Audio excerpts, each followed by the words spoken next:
Je viens de présenter avec Guy Delaurier un documentaire sur Aimé Césaire avec l'idée de donner envie de lire Aimé Césaire, mais pas de le lire avec les lunettes de la négritude, de l'Afrique ou du colonialisme, mais de le lire à la lumière des événements, des grands défis planétaires contemporains, l'effondrement du vivant, le recul de la démocratie, le surgissement de l'intelligence artificielle.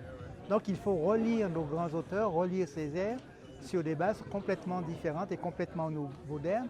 Pourquoi? Parce qu'avec de telles puissances poétiques, nous pouvons affronter le monde qui vient.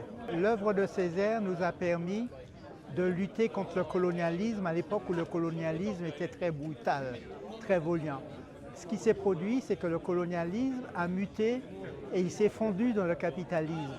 Ce qui fait que le capitalisme a hérité de l'esprit colonial, est complètement amoral et a tout réduit à l'économie, au profit, à la réification du vivant et à une violence que nous voyons aujourd'hui.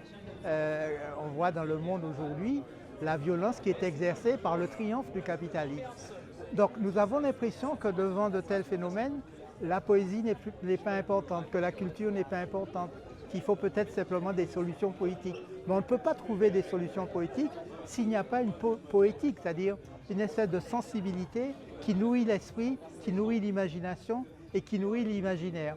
Et c'est pourquoi il nous faut reprendre nos grands auteurs, il nous faut relire Sonny Rupert, il nous faut relire Schwarzbart, il nous faut relire Saint-John Perse, il faut relire Césaire, Glissant, Fanon, à la lumière des événements que nous devons affronter. Et ça, c'est important parce que nous avons des solutions nouvelles à trouver et la force poétique de ces auteurs peut nous aider à avancer.